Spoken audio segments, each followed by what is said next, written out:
here we are on the cusp of another revolution around the sun. And this very well might prove to be the precipice of something iconic and life changing. Or it could be the repetition of what's proved to be mundane in the context of your life. I think it was, literally New Year last year. So exactly the same time where I encountered a statistic which quite literally changed the way I looked at my life from that moment going forward. And I'm going to butcher the statistics, so forgive me, but it was something to the tune of 80 or 85% of people that have New Year's resolutions would have abandoned those resolutions before the end of the month of January.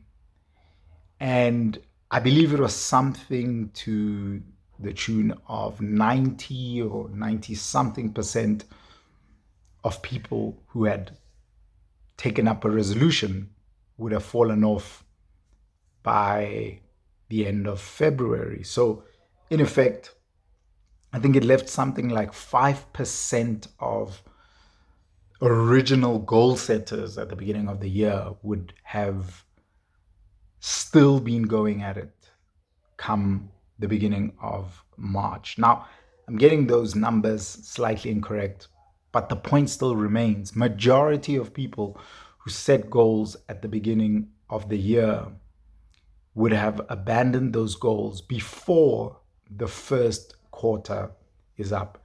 I remember reading the stat and something changed in my mind on a, I want to sound super intelligent here. So on like a neurochemical level, but more seriously, certainly on an emotional and a spiritual level. I believe I caught a revelation of something profound in its simplicity, which is that at the beginning of new cycles like a year or other cycles, we very often can fall into the trap of planning based on outcomes.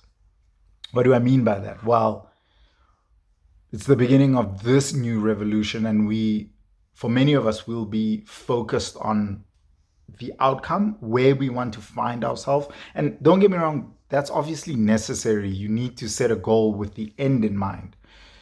But we often place our entire focus and our effort on the outcome. And I suppose the challenge with this is always going to be the fact that, well, quite literally before you get to the first quarter of a year, the momentum to keep at a goal that starts to feel very distant dissipates. Because at the beginning of the year, you really do have the steam and the stamina to attack this big goal, this big idea. But come 1 month, 2 months, the stamina begins to dissipate because you realize that this idea is significantly further than you think it to be. So what did I learn? Very simple lesson. That as much as we should start and set goals with the end in mind, it is equally important to actually idolize the idea of daily efforts. Fall in love with daily efforts. See every step as an achievement and celebrate it as such. We become so obsessed with arrival that we forget that every mini step is an arrival of sorts. If more than 90% of people will fail to get there after 2 months, getting there after 2 months is a huge achievement in and of itself. And I had set an interesting goal for myself, which I failed to achieve, but got 75% of the way there. Was very interesting. And I learned so much from that particular goal. But I guess the takeaway was this.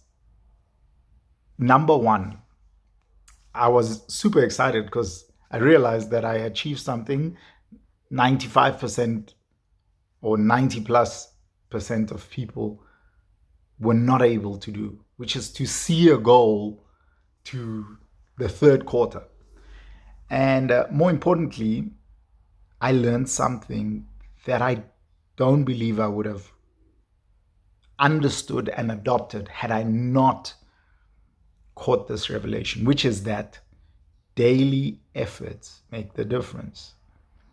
I fell in love with the daily efforts. It became really exciting to log on a daily basis where I was on this huge journey.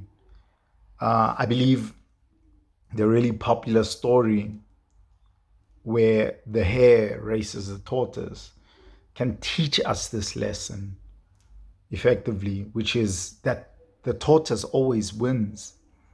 The people who slow things down, who take the macro and break it down to the micro, always win because they understand the really powerful principle, which is one foot in front of the other, which is a journey of 1,000 miles, beginning with one step. So your takeaway from this, very simple. Start and stick to it. Don't focus so much on finishing, but focus on starting every single day. I don't know what your goals are. I don't know how big they are. I don't know how significant they may be to you, or how insignificant they may seem to other people. That doesn't necessarily matter. All I want to encourage you to do is to prioritize consistency. Let's remain consistent. Let's aim for consistency. So as we go into this new year, I really do hope that God will be the one in front leading you. I do pray that you'd rely on Him and the Holy Spirit to guide you. And here's a simple goal for us to set: is February 1st. Let us be able to touch base and say, hey, still at it. And March the 1st, let us be able to touch base and say, hey, I'm still at it. And I'm pretty convinced that the people we become on the other side of that consistency will surprise us. Let me close by saying this. It's only impossible because you haven't been able to achieve it up until this point. Don't allow disappointment to be the reason why you don't try again. Don't allow disappointment to be the reason why you don't set that goal or you don't aim for that thing. It's a new cycle. Failure is a luxury and failure is a privilege. If we failed, let's learn from it and enjoy the fact that we tried, and we get to try again. And the beauty part of it is that we don't have to wait for the 1st of January. This is, in fact, tomorrow is going to be the first start of many starts to come throughout the year. God bless you. Really, really hope that 2025 will be your year. And I just want to say to everybody who's posting memes about being afraid to say this year could be a year filled with blessing, stop it. Come on. God goes before us. And so this could very well be our year in the midst of challenges and successes. God bless. Love you guys very much. Happy New Year.